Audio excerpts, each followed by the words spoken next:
Hey guys, welcome to Podiatry Practice Mastery. Don here. How are you doing?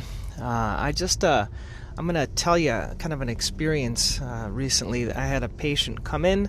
She has a dance studio locally, and I've always known about, doing talks in the community, and we do our little webinars, and I think I have upcoming talks. That's something that I enjoy doing. I don't know if you guys like doing it. Some of you might like doing it, might not like doing it.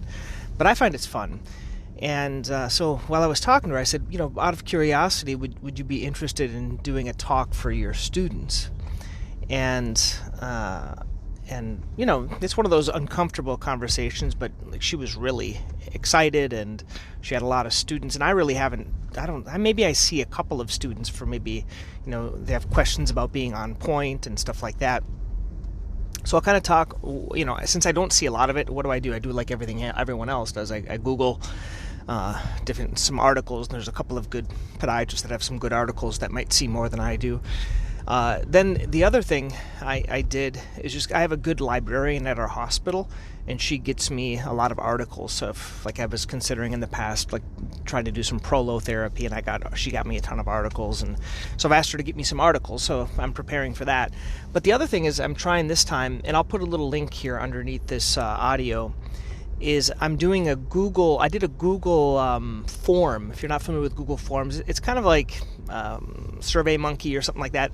And what I wanted to speak kind of to what they wanted to learn about as well. So the couple of cool things is they're going to send this out, and this is going to be mandatory. And that's something I didn't think of. I think next time if I do a talk for a group, it would be this would be good to make it mandatory. Because I think if you only do it for people that want to come, then you don't get as good of a number. But making it mandatory, I was pleased when she said that she was going to make it mandatory. So I think future talks for these groups, should be mandatory.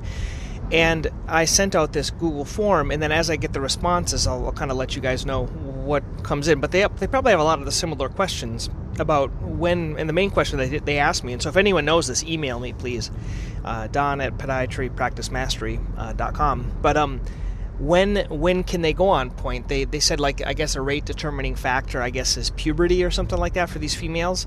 So I'm not really sure. I'm going to research it, but that was some of the questions, and so we're going to be doing that in a couple of months. It's set up for that talk. So that's something that I think it's good for the community.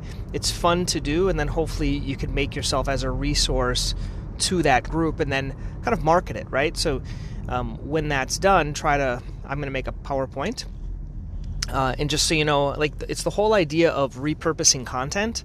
So what I'll probably do is that I'll record that webinar. I'll record it as using StreamYard. So I'll record it and send it out to all my patients. I'll put it up on YouTube. I will probably put it up on our website. So trying to do something once and try to repurpose it as much as possible is the key. I'm not the best at it. I sometimes almost need a who to do more of that. That's something that came from one of my interviews recently with Teresa. What would be even better is if I could have this repurposing person. Basically, I'll do the initial content, and they'll splice it up and take little pieces out of it and do everything else that's needed for it. Now that would be a nice person to have, because I think I want these things done. I just don't want to be the one to do them. So that'll be the next thing about this dance lecture. I'll keep you guys informed on how it's going. Okay, have a great day.